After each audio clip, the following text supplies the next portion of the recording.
음악방송을 사랑해주시는 동포 여러분, 안녕하셨습니까? 보고 싶은 얼굴, 그리운 목소리, 이소연입니다.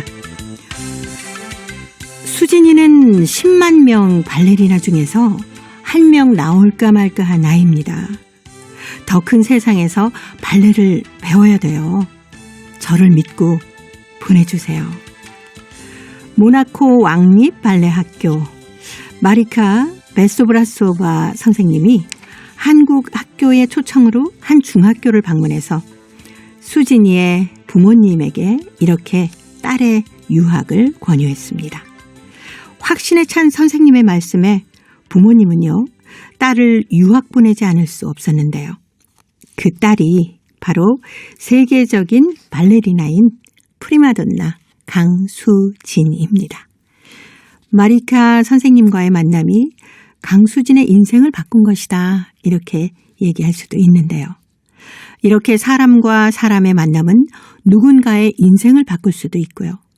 또 그 사람의 인생에 아주 큰 영향을 미칠 수도 있습니다. 동포 여러분의 인생을 바꾸어준 사람, 또 인생에 큰 영향을 끼친 사람은 어떤 사람일까요? 자, 오늘 보고 싶은 얼굴, 그리운 목소리 첫 곡은 노사연입니다. 만남.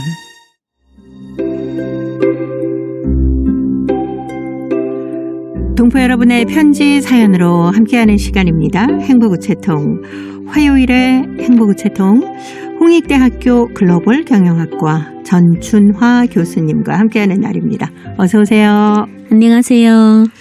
강수진 발레리나 얘기는 뭐 다 알고 계시죠? 예, 맞아요. 네. 그분이 그 유명한 발. 아, 네. 맞아요. 정말 아름다운 얼굴, 아름다운 몸매에 네. 아, 참 아름답다 이렇게 생각했는데 사실 발을 보면 처음에 네. 놀랐거든요. 그렇죠. 근데 생각을 해보니까 또 그 네. 모습이 굉장히 아름답더라고요. 열심히 한. 네. 그런 발이 없었으면 어떻게 국제적인 프리마돈나가 될 수 있었겠습니까? 맞아요. 네. 네. 이 세계적인 프리마돈나 강수진, 지금은 국립발레단 단장을 맡아서 이제 후학을 양성하고 있거든요. 네. 네. 그 모나코의 왕립 발레학교 선생님을 만나면서부터 인생이 바뀌었다라고 얘기할 수 있지 않습니까? 그렇죠. 멘토를, 네. 인생 멘토를 만나서 네. 이제 그 계기가 이제 강수진 발레리나를 만들어낸 계기가 된 거죠. 네. 누구나 인생에서 멘토를 만나는 것 같습니다. 그렇죠. 네. 혹시 있으세요? 저는 뭐 학창 시절이라든가. 학창 시절에 제가 이제 중학교 1학년 들어갈 때 알파벳도 모르고 들어갔거든요. 네네. 그런데 그때 영어 선생님이 정말 아름다우셨어요. 그리고 이제 잘하는 친구가 있는데도 불구하고 저희들을 이제 다 청청하게 선생님을 바라보고 네네. 있는데 우리한테 다 기대를 주신 거예요. 그래서 그때 그 계기로 저 지금도 그 선생님 웃는 모습이 생각나거든요. 분명히 저는 알파벳도 모르는데 어려운 질문을 저한테 해주시더라고요. 네. 그래서 이 선생님은 나한테 기대를 하고 있고 처음에는 잘 대답을 못했습니다. 그런데 그 기대를 여러 번 주니까 내가 집에 가서 열심히 해야 되겠다. 네. 그때부터 제가 영어를 좋아했습니다. 그래서 나중에 영어 교수가 됐어요. 네. 그래서 그분이 어떻게 보면 그냥 어려운 건 아닌데 해봐라. 그리고 너도 잘할 수 있다. 이런 거를 나중에 이렇게 얘기를 해주는데 어린 나이에 그때는 그분이 멘토였고 또 성장하면서 멘토분들이 계속 이제 바뀌시더라고요. 네. 근데 정말 운 좋게 좋은 멘토들이 많았습니다. 네. 그걸 받아들이고자 하는 우리 교수님의 그 어릴 때 반짝이는 눈동자가 지금 보이는 것 같아요. 그때 그 선생님을 잘 보이려고 네. 학교에서 저는 이제 영어 과대표도 아닌데 영어 과대표 대신 굉장히 많은 일을 했어요. 네. 그래서 선생님 한 번씩 그 수업 외에도 사무실에서 얼굴 뵈려고 일부러 이제 질문도 많이 하고 그러니까 숙제도 갖다 이렇게 선생님 도와서 이제 뭐 숙제도 가서 이제 체크해주고 막 이랬거든요. 네. 지금 생각하니까 제가 이제 선생님 되고 나니까 좀 인성 바른 학생 그리고 적극적이고. 네, 적극적인 학생. 도움을 받기도 하지만 도움을 어떻게 하면 좀 더 줄 수 있을까 이렇게 노력하는 학생이었던 것 같습니다. 네. 그리고 이끌어 주시는 선생님의 역량이 얼마나 중요한가 다시 한번 생각하게 되네요. 그렇죠. 그리고 또 안 좋아하는 과도 있잖아요. 네. 생각해 보니까 물론 본인이 안 좋아하는 것도 있지만 핑계겠지만 정말 내가 좋아하는 그 과 선생님처럼 저한테 기대치도 두지는 않았지만 좀 재미없게 가르치는 부분도 있어서 멘토가 참 중요하구나. 네. 아마 그 경험이 많으신 선생님들은 이렇게 강수진을 딱 눈여겨보는 것처럼 뭔가 보이는 게 있으시겠죠. 그렇죠. 그 분야의 전문가라면 네. 어떤 학생들이나 어떤 젊은 사람들이 들어왔을 때 젊은 사람 나이가 상관없이 바로 이제 파악이 됩니다. 그리고 어떻게 케어를 해야 되는지 네. 잘 알 수가 있죠. 그래서 강수진도 선생님도 아마 그 당시에 이분이 멘토 선생님이 한눈에 이제 이 사람은 보석이구나. 네. 그럼 어떻게 다뤄야 되겠다. 그래서 이분을 다이아몬드로 이제 바꿔버리는 그런 멘토가 되지 않았을까 생각합니다. 네. 특히 그 선생님의 한마디 한마디가 학생들의 인생이나 어쩌면 심성까지 바꿔놓지 않습니까? 영향을 네. 굉장히 많이 줍니다. 특별히 이제 학창 시절에 만나는 멘토분들은 네. 정말 내가 지금 새로운 걸 배우면서 나를 이제 갖고 가는 시절이잖아요. 너무너무 많은 영향을 주는 거죠. 그리고 취직을 했을 때 젊은 시절에 내가 만난 첫 상사거나 아니면 네. 나를 이제 리더하는 분. 네. 그 사람은 나한테 일만 가르쳐 주는 거 아니라 그 사람이 사회에 대한 어떤 태도, 사회에 대한 어떤 인식까지 나도 모르게 영향을 많이 받는 경우가 많습니다. 네. 사실 관심을 가지고 뭐 직장의 후배거나 학교의 선생님의 학생을 이렇게 이끌어주거나 하시려고 하는 분은 인성 자체가 아름다우신 분이에요. 그렇죠. 누군가에게 멘토가 되고 싶다, 쟤를 좀 잘 키워주고 싶네 하는 마음을 가지는 것부터가 훌륭하신 분 아닙니까? 맞습니다. 이 굉장히 바쁜 이런 네. 시기에 모든 사람들이 바쁘잖아요. 내가 누구한테 신경 쓴다는 거는 내가 굉장히 귀한 시간을 이제 쪼개서 네. 이분한테 신경을 써야 되잖아요. 그렇죠. 그렇기 때문에 그 생각 자체를 하는 것만으로도 정말 대단한 거죠. 훌륭한 분이죠. 네, 훌륭한 분입니다. 그래서 이렇게 훌륭한 분들한테는 또 훌륭한 학생들이 네, 훌륭한 제자가 따르더라고요. 네. 교수님 제자 중엔 누가 우리 전 교수님 최고. 저는 이제 학생들 대학교이니까 아마 중고등학교 선생님들보다 더 많은 이렇게 그 학생을 졸업해서 저한테 네. 감사 말을 더 많이 받을 때가 많습니다. 왜냐하면 취직을 많이 합니다. 그렇군요. 그러면 취직을 하면서 학생들이 첫 취직할 때 명함과 네. 같이 이제 오는 그 메시지가 있습니다. 그러면 인생 멘토입니다. 저는 교수님 덕분에 제가 좋아하는 일을 찾게 됐습니다. 그러니까 네. 그 일자리가 어떤 일자리가 중요한 것보다 내가 좋아하는 일을 찾았다 이 말만 하면 저는 너무 같이 설레 있는 거예요. 네. 거기서 또 얼마나 큰 보람을 느끼시겠습니까? 네. 그리고 이 친구들한테 제가 또 부탁을 합니다. 후배들한테. 왜냐하면 모든 직종을 제가 다 아는 게 아니기 때문에 후배들한테 좀 봉사를 해라. 그럼 기꺼이 하겠다고 이렇게 또 해답을 하면 저는 또 너무 기쁜 거죠. 네. 그래서 사랑의 나눔은 이렇게 절로절로 피라미드처럼 쫙 퍼져나가는 것 같아요. 맞습니다. 이게 사람의 인연은 네. 뭐 잠깐 스쳐갈 수도 있지만 서로 도우려고 마음을 가진다면 인연이 같은 일을 안 하더라도 꾸준히 이어갈 수가 있더라고요. 그렇죠. 특별히 저희 이제 교사 이런 네. 직종은 학생들하고 오랫동안 유지할 수 있어서 너무 좋습니다. 네. 행복우체통에 선생님에 대한 얘기가 들어와 있습니다. 그래요? 읽어봐야 되겠네요. 중국 길림성 연길시 최봉녀 씨가 보내오셨는데 멋진 선생님이란 글인데요. 전춘환 교수님이 좀 소개해 주세요. 매번 글짓기에 참가하여 상을 탄 학생과 학부형들이 고맙다는 인사의 전화가 걸려올 때거나 사업에서 가슴 설렌 일들이 있을 때마다 환히 떠오른 얼굴이 있다. 그분은 바로 초중 시절의 어문 선생님 윤룡범 선생님이다. 내가 윤 선생님을 처음 만난 것은 지금부터 거의 30년 전의 봄이었다. 그때 우리 학교는 현성에서 80여 킬로미터 떨어진 장백산 아래 첫 동네로 불려오는 곳에 있었다. 작달만한 키, 다부진 몸매, 까만 머리, 짙은 눈썹 아래에 한 쌍이 정도 되는 까만 눈. 첫 인상부터 깔끔하고 매력적이라는 느낌이 단번에 들었다. 선생님께서는 첫 인사말부터 아주 청산유수처럼 잘 하셨고 강의도 아주 잘 하셨다. 반급이 많은 학생들은 어문 선생님을 좋아하게 되었고 어문 시간을 보는 것을 아주 즐기게 되었다. 선생님은 글짓기에 남다른 재주가 있었다. 선생님께서 쓰신 많은 글들이 신문, 잡지에 룩속 발표되었다. 선생님께서 오신 이후로 자그마한 향진학교의 이야기가 신문 지상의 방송 전파를 통해 세상에 널리 알려졌다. 선생님께서는 수업 시간에 다감다감 글짓기 지식을 가르쳤다. 단어 모으기, 자료 수집, 글감 고르기, 글 수정, 취재 등등에 대하여 하나하나 알기 쉽게 가르쳐 주셨다.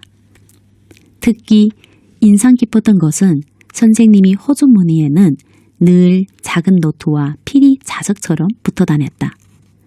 무릇 어디선가 새로운 단어를 들으면 바로 노트를 꺼내서 적어놓곤 하시었다. 또 발표된 작품이 가위로 곱게 베어서 커다란 노트에 차곡차곡 붙이셨다. 그리고는 발표된 작품의 출처와 날짜까지 또박또박 적어놓곤 하셨다. 그 작품집은 선생님께서 무엇보다 소중하게 여기는 보물이었었다. 선생님께서는 1년에 2번 정도 야외에서 수업을 진행하셨다. 만물이 소생하던 봄과 단풍이 곱게 물드는 가을이면 선생님께서는 우리들 데리고 야외로 자연 관찰을 떠나셨다. 가끔은 시냇가에도 가고 가끔은 단풍이 든 산내를 거닐면서 우리들로 하여금 자연을 마음껏 감수하고 자기 감수를 마음껏 토로하게 하였다. 그때 우리 반 애들은 선생님을 많이도 따라했다. 책에서 좋은 구절을 보면 제껏 정리해서 노트에 적고 기억하였다. 선생님은 강의하실 때는 박사 같고 범독을 하실 때에는 아나운서 같았으며 글짓기를 하실 때에는 작가 같았고 채방을 다니실 때는 기자 같기도 했다. 지금에 와서 돌이켜보면 선생님은 정말로 우리 민족의 언어를 아끼고 사랑하셨다. 그이는 자신의 실제 행동으로 학생들에게 이 모든 것을 가르쳤다. 그래서 오늘날까지도 잊혀지지 않고 더더욱 오래오래 기억된다. 네, 길림사 연길시 최봉여 씨. 흥안소학교라고 적어주신 거 보니까 혹시 선생님이 아니실까라는 생각도 들어요. 네, 맞아요. 네. 아마 선생님 영향을 받아서 그렇죠. 어문 선생님이 되신 것 같아요. 네.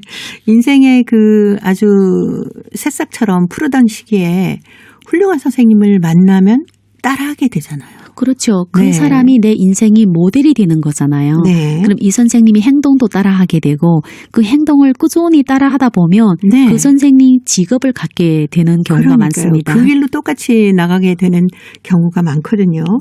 네.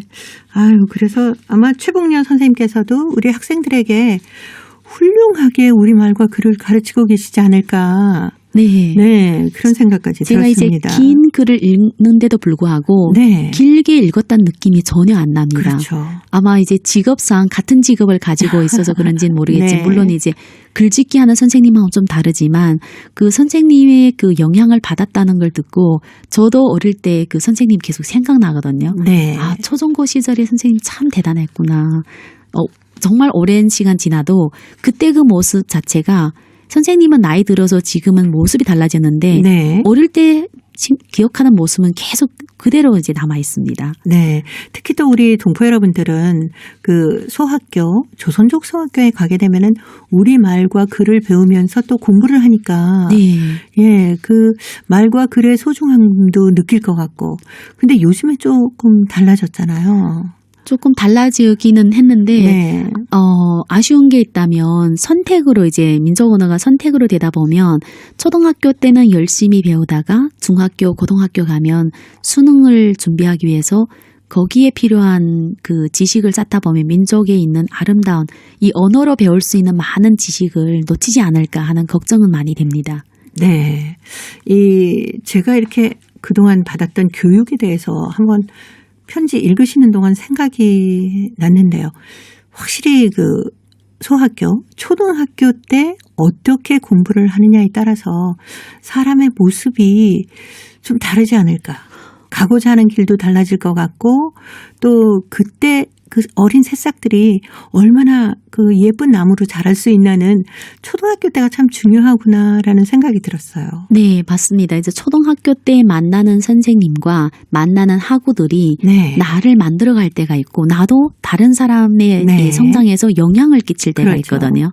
그래서 성실하게 사실 저 이걸 보면서 이 선생님은 자기가 하는 일을 너무 사랑했고 또 이렇게 노트를 항상 주머니에 넣고 네. 다니는 거를 학생들도 따라서 막 그때그때 적고 한다잖아요. 네. 정말 행동으로 이제 모범을 이제 해주신 선생님이라서 정말 최고인 것 같습니다. 하버드 대학교에서 성공한 사람들의 습관을 조사를 해봤더니 메모하는 습관이 네. 제일 많이 나타났다고 맞습니다. 합니다. 기록이 힘이라고. 네. 항상 우리도 사실 역사를 공부할 때 보면 책이 기록됐기 때문에 저희들 그걸 역사로 보잖아요. 그렇죠. 기록의 힘이 대단한 거죠.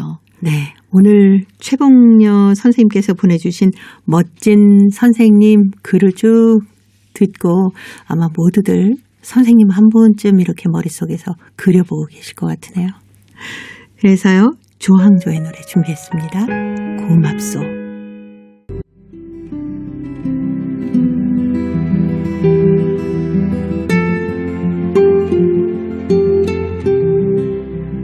동포 여러분의 따뜻한 사연으로 아름다운 추억을 만들어 드립니다.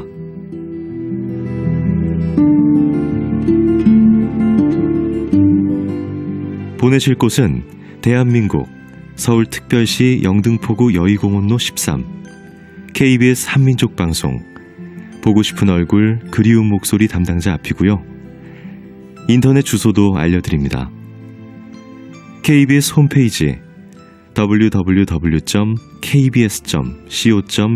접속하신 다음 라디오, 한민족방송, 보고 싶은 얼굴 그리운 목소리를 순서대로 클릭하신 다음 청취자 참여 코너에 글을 남기시면 됩니다.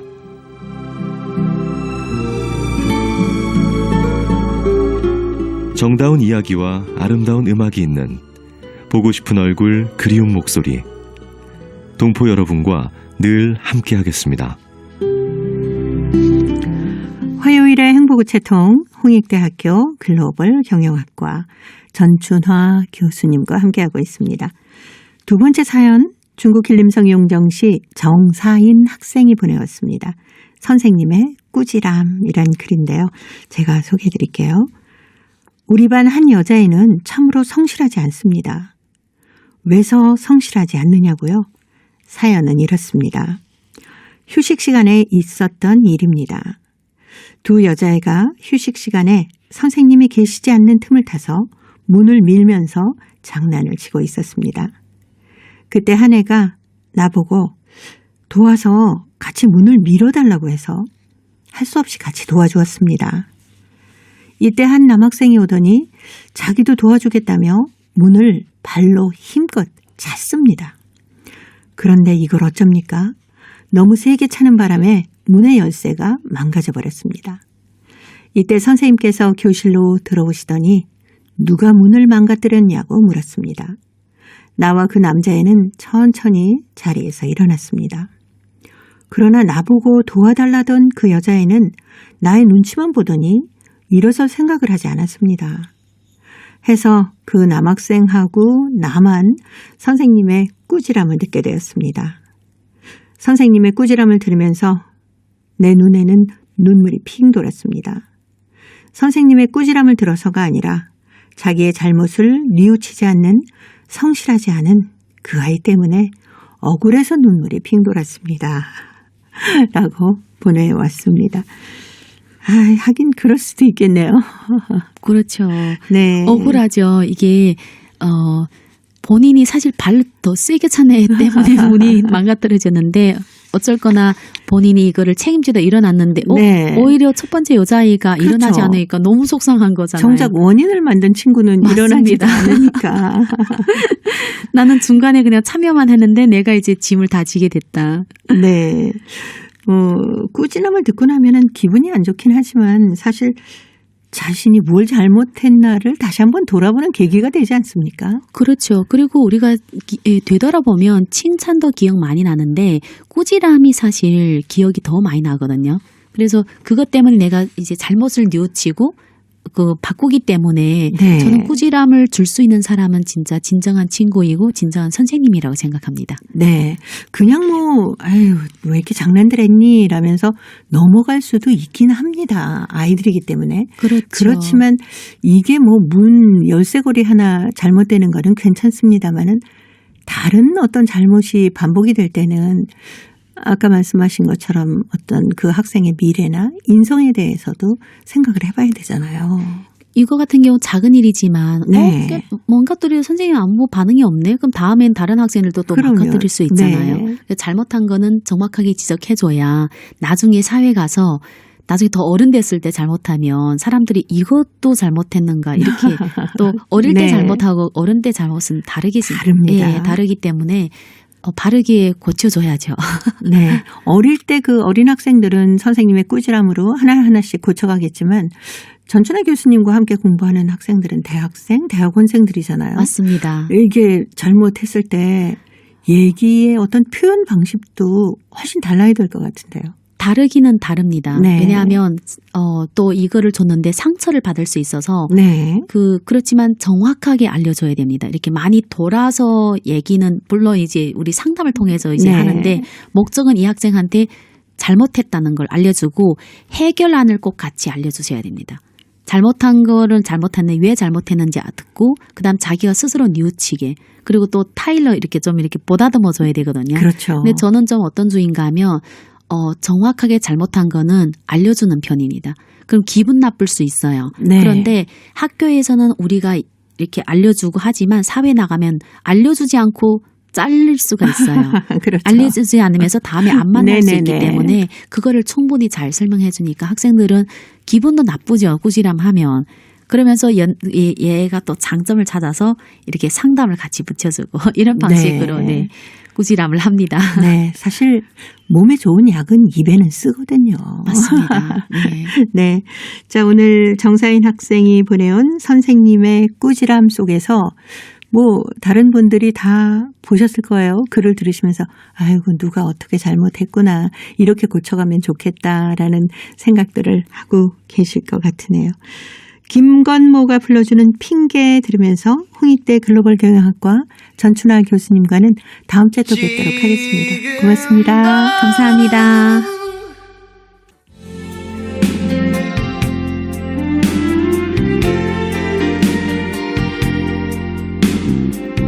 KBS 한민족 방송은 7천만 온결어의 꿈을 담습니다. 지구촌 곳곳으로 뻗어나간 한민족의 중심 채널 KBS 한민족 방송은 더 나은 미래를 위한 초석이 되고자 합니다. 여기는 대한민국 서울에서 보내드리는 KBS 한민족 방송입니다. KBS 한민족 방송 보고 싶은 얼굴 그리운 목소리 함께하고 계십니다. 자, 이제 중국 지역과 러시아 사할린 지역의 소식을 들어보는 화요일의 통신원 리포트입니다. 먼저 중국 윤영성 심양으로 가서요. 최수향 통신원 만나보도록 하겠습니다. 최수향 통신원 안녕하셨습니까? 안녕하세요. 진명의 최수향입니다. 네, 반갑습니다. 반갑습니다. 이 중국 윤영성 대련의 한 조선족 여성이 우수 방역 자원봉사자 표창을 받았다고 하는데 어떤 분인지 소개해 주세요. 네, 일전 대련 금보신구 마교사 가도 홍매사회구역은 우수 방역 자원 봉사자 표창 대회를 지낸 중국 평안보험회사 대련 분회사 매니저 서해와 대련 양성교육학교 교장인 박수현 씨가 우수 방역 자원 봉사자 표창을 받았습니다. 박주형 교장 선생님은 지난해 2차례나 홍매사회구역에서 조직한 방역 자원 봉사 활동에 참가했습니다. 지난해 7월달 대련의 본토 코로나19 감염자와 무증상 감염자가 나오면서 대련시는 전민 핵산 검사를 진행했습니다. 유채 채팅 그룹을 통해 일손이 부족한 홍매사회구역이 방역 자원봉사자를 모집한다는 소식을 접한 박주현 씨는 자진하여 자원봉사에 뛰어들었습니다. 무더운 여름철 그는 꼬박 10여일 동안 방호복 차림으로 더위를 이겨내며 명단 정리, 주민들과의 소통, 질서 관리 등을 착실히 진행했습니다. 지난해 12월 말에 대련 씨는 제2차 전민 핵산 검사를 진행했습니다. 박주현 씨는 또다시 자원봉사 행렬에 뛰어들었습니다. 꼬박 한 달 동안 그는 매일 아침 9시 반부터 저녁 10시 반까지 자원봉사를 진행했습니다. 그동안 힘이 들어 다리가 퉁퉁 부었지만 완강한 의지력으로 끝까지 자원봉사 임무를 완성해냈습니다. 네. 자, 이런 박주현 씨가 이번뿐만 아니라 그 전에도 봉사활동을 많이 했다면서요. 네, 심성이 착한 박주현 씨는 그전에도 국내외에서 다양한 봉사활동에 참가한 적이 있습니다. 2014년 12월에 태국의 한 고아원에서 반달간 국제자원봉사자로 일한 적 있고 중국 민간 구조 조직인 람천 구조대에 가입하여 2년 반 동안 실종 노인을 찾아주거나 잃어버린 애완동물을 찾아주는 일에 참여한 적이 있습니다.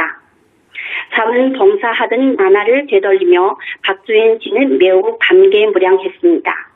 처음에는 가족들이 자원봉사 활동에 참여하는 것을 반대해 나섰지만 그 뒤로 그를 이해해 주었고 지지해 주었다고 합니다. 그는 평범한 시민으로서 나라가 어려울 때 자그마한 힘을 보탤 수 있어서 긍정적 에너지를 사회에 전파할 수 있어서 매우 뿌듯하다고 수상 소감을 전했습니다. 네. 오늘 윤영성 소식은 여기까지 듣도록 하겠습니다. 심양의 최수향 통신원이었습니다. 소식 잘 들었습니다. 감사합니다. 네, 고맙습니다. 이어서 러시아 사할린 지역으로 가보겠습니다. 사할린의 배순신 통신원 전화 연결합니다. 배순신 통신원 안녕하셨습니까? 네, 안녕하세요. 반갑습니다. 네, 저도 반가워요. 사할린에서 연세가 드신 어르신들을 위해서 컴퓨터 강습을 실시할 예정이라면서요. 네, 어르신들은 컴퓨터가 익숙치 않아서 못하는 분들이 많습니다. 그래서 사할린 주 일반과학도서관이 지역 고령자들을 무료로 강좌와 개별 상담에 초대합니다. 강습의 일환으로 강사들은 고령의 학생들에게 일상생활에서 개인용 컴퓨터와 스마트폰에 필요한 옵션 이용법과 활용법을 알기 쉽게 설명해 줍니다. 컴퓨터 강습에서는 문서 작업, 파일 풀도 만들기, 네트워크 공간에서 필요한 정보 검색, 종자 메일 계정 만들기, 국가 서비스 사이트와 기타 사이트에서 접속하기 등을 가르칩니다. 스마트폰 강습에서는 스마트폰으로 사진과 동영상 만들기, 왓챗에서 활동하기, 인터넷상에서 정보 검색, 스마트폰 폰의 앱들을 이용하기 등 자신의 스마트폰을 효과적으로 사용하는 법을 익히도록 도웁니다. 수강 신청과 추가 정보는 사할린 일반과학도서관 3층에서 알아볼 수 있으며 도서관 전화로 문의할 수 있습니다. 네, 오늘 사할린 지역 소식은 여기까지 듣도록 하겠습니다. 배순신 통신원이었습니다. 소식 잘 들었습니다. 네, 감사합니다. 네, 고맙습니다. 참 좋은 행사네요. 아무래도 어르신분들은 컴퓨터나 스마트폰에 익숙하지 못한 경우가 많습니다. 컴퓨터 강습을 받아서 문서 작업도 하실 수 있고 파일과 폴더 만들기도 배우고요. 네트워크 공간에서 필요한 정보도 검색하시고 전자메일 계정도 만들고 여러 가지 사이트에 접속하는 것을 배운다면은 많이 활용하실 수 있지 않을까라는 생각이 드네요. 수강 신청은 사할린 일반과학도서관 3층에서 할 수 있다고 하니까 많이 배우셔서 활용하셨으면 좋겠습니다. 자, 이제 퀴즈를 통해서 대한민국의 역사와 문화까지 배울 수 있는 퀴즈 한마당 이어드립니다. 동포 여러분과 퀴즈로 하나 되는 시간 퀴즈 한마당. 여보 무슨 일이에요? 또 사고 쳤어요? 사고라면 사고죠. 사고 좀 제발 그만 쳐요. 그게 아니고요. 나이가 몇 살인데 아직도 사고를 치고 다녀요. 이제 당신 뒷수습하는 것도 지겨워요. 정말 지겨워. 아유, 여보, 내 말 좀 들어봐요. 빨리 말해요. 나 로또 맞았어. 로또? 그래, 로또 당첨됐어. 에이, 거짓말. 에이, 정말이에요. 로또 1등 당첨됐다니까. 1등이요? 그래, 1등이야, 1등.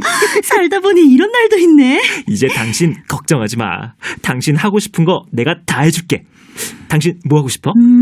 글쎄, 뭘 하고 싶은지 생각 안 해봤는데. 천천히 생각해봐요. 아, 당신 회사 다니느라 힘들다고 했지? 당신 회사부터 때려쳐. 회사를 그만두라고요? 그래, 스트레스 받으면서 회사 다닐 필요가 뭐가 있어요. 집에서 편히 쉬면서 쇼핑도 다니고 친구들하고 놀러도 다녀요. 내가 다 해줄게. 너무 큰 소리 치니까 좀 이상한데? 진짜 로또 1등 맞아요? 아유, 뻥이에요. 뭐라고요? 이건 아니잖아요. 남편이 로또 1등 당첨됐다고 아내한테 회사도 그만두라고 하더니 이것절 거짓말이었네요. 아유, 그러게 말이에요. 4월 1일이 바로 이날인데요. 이날은 1년 365일 중에서 단 하루, 가벼운 거짓말도 용서가 되는 날이죠. 네. 그래서 서로 웃을 수 있는 작은 거짓말을 하기도 하죠. 이것절에 대한 기원은 아직 정확하게 밝혀지지 않았지만 가장 널리 이야기되는 것이 있는데요.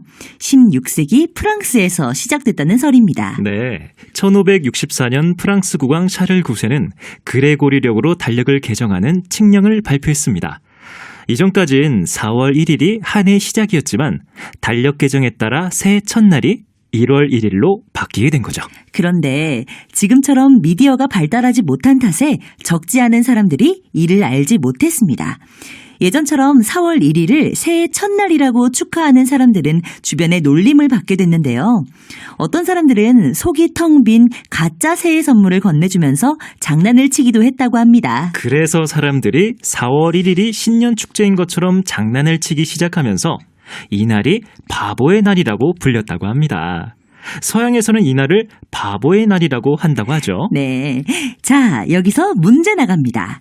4월 1일은 이날인데요. 가벼운 거짓말로 남을 속이기도 하고 헛걸음시키기도 하면서 즐거워하는 날입니다. 서양에서는 이 날을 에이프릴 풀스 데이라고 하는데요. 이 날은 무슨 날일까요? 자, 보기 드립니다. 1번 만화 보는 날, 2번 만우절, 3번 사계절. 정답을 보내준 분 가운데 일주일에 한 분 추첨해서 소정의 상금이나 상품을 보내드립니다. 퀴즈 한마당. 지금까지 성우 유선일, 한희정이었습니다.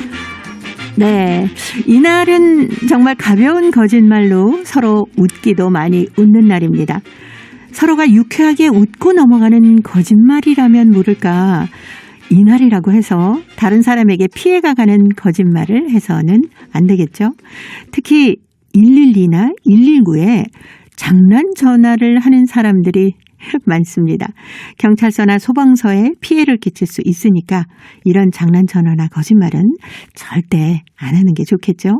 이날 주로 하는 거짓말이 있는데요. 가장 많은 게 학창시절에 선생님을 놀래키는 것이고 지인들에게 장난 문자 보내는 경우가 많았습니다. 그리고 또 좋아하는 사람에게 장난처럼 용기를 내서 고백하는 사람도 많다고 하네요.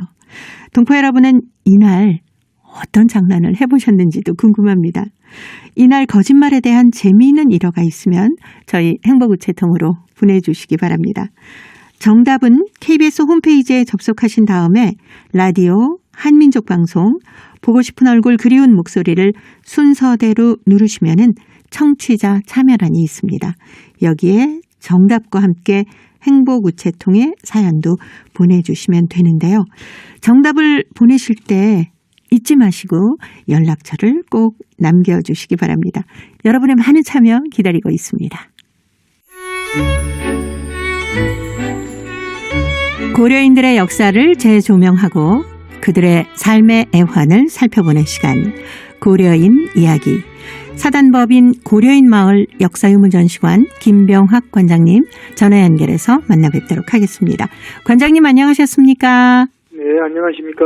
지난 시간에 저희가 그 우즈베키스탄 타슈켄트의 조선극장이 해체가 되면서 일부는 카자흐스탄 고려극장으로 가고 일부는 사할린으로 떠났다라고 말씀을 해주셨는데 극작가 김혜운이 사할린으로 가지 않았습니까? 네, 그렇습니다. 네. 그래서 사할린의 조선극장이 언제 만들어져서 어떤 활동을 했는지 좀 자세히 듣고 싶네요. 예. 사할린은 원래 사할린 남부는 해방되기 전까지는 그 일본의 영토였죠. 네. 그런데 1945년 8월에 소련군이 진주에서 해방을 하면서 도로 되찾아갔기 때문에 한순간에 그게 소련 땅으로 편입이 됐거든요. 네네. 그래서 사할린 한인들이 남게 된 겁니다. 우리 한인들은 주로 강제 징용을 통해 1939년경부터 그 징용을 가가지고 거기 남아있게 됐거든요. 그러다가 일본이 아니라 소련 땅이 되었기 때문에 못 돌아오고 거기에 사할린 우리 한인 동포가 됐는데 거기는 해방되고 45년 12월 25일에 거기에 사는 우리 사할린 우리 한인들 중심으로 조선 악단이 만들어집니다. 네. 그리고 2년이 안 돼가지고 47년 3월 초에는 조선 극단이 이렇게 만들어져가지고 활동을 하게 됩니다. 그런데 이것은 이제 조선 악단과 극단은 클럽 형태의 조그만 규모였죠. 그래가지고 여기에서 나름대로 활동을 하다가 소련 정부에서 관심을 가지고 1948년 5월에 조선극장 설립을 결정하고 48년 같은 해 8월 27일에 사할린 조선극장 출범을 명령하게 됩니다. 그래서 공식적으로 1948년 8월에 국립 사할린 조선극장이 이렇게 출범하게 된 거지요. 그런데 그 전에 1947년에 그 조선극단이 만들어져가지고 그만큼 조선극단에서 많은 노력을 기울였습니다. 그때 많은 연극을 무대에 올렸는데 아리랑, 조선 사람은 죽지 않았다, 길이 아니면 가지 마라, 춘향, 그리고 하이도 뭐 여러 가지 연극을 무대에 올려가지고 굉장히 큰 반향을 불러일으켰어요. 그래서 이게 인정을 받았기 때문에 소련 정부에서 국립조선극장 출범을 명령을 했던 거죠. 그래서 48년 여름에 조선극장이 공식적으로 들어서게 된 겁니다.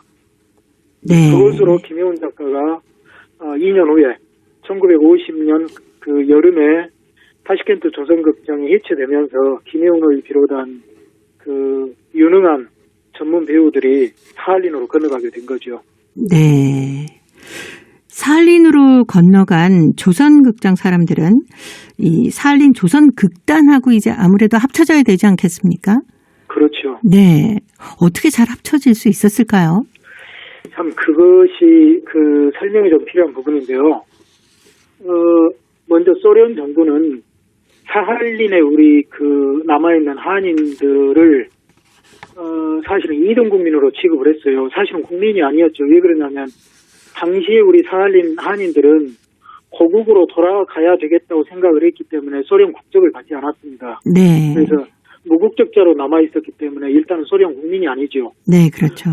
그래서 소련에서는 의도적으로 배제를 하고 그곳에 있는 거기에 그 토박이 우리 사할린 한인들 그분들이 대다수를 차지했는데 이 한인들을 극장이나 관공서나 여러 군데 받아들이질 않았어요. 그래서 45년에 조선 악단, 47년 조선 극단이 만들어졌을 때 그때 초기에 참여했던 우리 그 토박이 한인 그 동포들 일부를 빼고는 그 뒤로는 아무도 그 우리 사할린 그 우리 동포들은 극장에 들어갈 수가 없었습니다. 네. 그걸 바탕으로 해서 1946년부터 49년까지는 북한에서 2만여 명의 그 파견 노무자, 그러니까 그곳에 계약을 북한 정부하고 맺어가지고 그곳에서 어업이나 또는 벌목으로 이렇게 하러 들어온 그 북한에서 파견 나간 노동자들이 있거든요. 네네. 그 노동자들도 한 14,000명, 15,000명 정도가 돌아가지 않고 거기에 정착을 했습니다. 네. 그런데 이 부류들은 소련 국적을 나중에 받게 되죠. 그리고 안 받았을지라도 이 사람들은 북한 국적이기 때문에 같은 사회주의권의 그 국민들이죠. 그래서 이 사람들은 받아들여가지고 여기서 배우들을 또 충원을 했습니다. 그래서 두 개의 부류가 있는데 또 1950년에 중앙아시아 우리 고려인 그 극장 관계자들이 건너가게 되죠. 네. 그런데 중앙아시아 극장 관계자들이 늦게 가서 그 합류는 했지만은 사실상은 지도부 역할을 했습니다. 왜 그러냐면 사할린의 그 한인들이나 북한에서 간 그 파견 노무자들은 러시아 언어, 러시아 문화에 서툴렀죠. 네. 그런데 중앙아시아 고려인들은 이미 러시아어가 오래전에 됐기 때문에 중앙아시아에서 건너간 사람들이 그들을 지도하면서 소비에트화, 러시아화를 주도하게 만들었기 때문에 이분들은 늦게 갔어도 사실상 이분들이 극장의 방향이나 그 연극 그 전체적 전반을 지도하는 입장에서 이 세 부류의 집단이 합해서 사할린 조선극장을 운영했다고 볼 수 있겠죠. 네. 아무래도 김혜운이 중심이 됐을 것 같은데요. 그렇죠. 김혜운 작가는 정말 특이한 그 분인 게 1932년 9월 9일 연해주 블라디보스톡 최초 요리 한민족 극장 창단 멤버로 참여했고 네. 가운데주 이후에는 그분이 주도해서 우즈베키스탄 타시켄트 조선극장 설립을 주도했고 사할린으로 건너가서는 그분 중심으로 중흥을 시켰죠, 극장을. 네. 그러니까 어찌 보면 우리 소련에 있는 우리말 이 극장 연극사에서 가장 큰 역할을 하고 중요한 분이라고 이야기할 수 있죠. 당연히 네. 그곳에서 그분이 많은 걸 주도를 했죠. 네네. 근데 부부뿐만이 아니라 아들도 사할린 조선극장에서 활동을 했다면서요. 그렇습니다. 참 김혜운 가족이 네. 참 특별했던 게 사실은 이 고려극장 전체 역사를 통틀어봐도 2세대가 극장에서 이렇게 극장에 몸담거나 한 세대를 건너뛰고 할아버지 할머니가 배우였는데 손자 손녀가 들어간 경우는 있거든요. 네. 그런데 3세대가 연속 극장에서 일한 경우는 김혜운 가족이 유일할 겁니다. 그래서 김혜운은 나중에 김혜운의 손녀까지도 극장에서 일하는데 네. 일단 김혜운의 아들이 외아들 김기봉이 있었는데 김기봉은 참 부모의 우월한 유전자만 다 물려받은 것 같아요. 네. 그는 가수, 모노 서커스, 쇼, 그리고 만담가, 그리고 또 노래, 무용, 모든 게 이렇게 탁월했던 분이거든요. 그래서 네. 이분은 사할린에서 이미 명성이 자자했습니다. 사할린 그때 조선극장에서 3대 배우로 이름을 날린 사람이 네. 상모 돌리기로 유명했던 서동기라는 사람이 있었고 장구춤으로 유명한 김춘수 이 여자분인데 있었는데 그 사람과 김기봉 이 세 사람이 3대 배우로 이름을 날렸습니다. 네. 그야말로 김혜운의 아들 김기봉은 부모의 정말 우월한 유전자만 쏙 물려받은 것 같습니다. 네네. 그리고 그 뒤로도 나중에 카자흐스탄으로 돌아와서 카자흐스탄 고려극장에서 오랫동안 정말 만담가로서 그리고 네. 사회자로서 명성을 날렸죠. 예. 혹시 이 김기봉에 대한 어떤 기록 같은 거나 자료 같은 게 남아있나요? 이제 카자흐스탄이나 신문의 기사나 이런 경우들에 김기봉에 대한 이야기들이 나옵니다. 그런데 이분은 그야말로 탁월한 분이었습니다. 그래서 사실은 이미 사할린에서부터 아무르 재즈 오케스트라단이라고 연해주 지역에 주로 러시아인들로 구성된 재즈 오케스트라단이 있었는데 그 당시 분위기에서는 거기서 김기봉이 사회를 맡았거든요. 그런데 그 당시 분위기에서는 고려인 같은 이민족이 러시아인이 주류로 되어 있는 이 악단의 사회자를 맡는다는 게 상상하기도 어렵거든요. 그런데 김기봉 같은 경우는 워낙 탁월했기 때문에 그 사회를 맡아서 소련 전역을 이렇게 누비고 다녔었습니다. 그럴 정도로 능력이 뛰어났죠. 자, 다음 이 시간에 또 김기봉에 대한 자세한 얘기 나눠보도록 하겠습니다. 자, 오늘도 고려인 이야기 사단법인 고려인 마을 역사유물전시관의 김병학 관장님과 함께 얘기 나눴습니다. 다음 주에 또 뵙겠습니다. 네, 감사합니다. 최유나가 불러주는 사할린에 보내는 편지 들으면서 저도 인사드립니다. 오늘도 함께해 주신 동포 여러분 고맙습니다.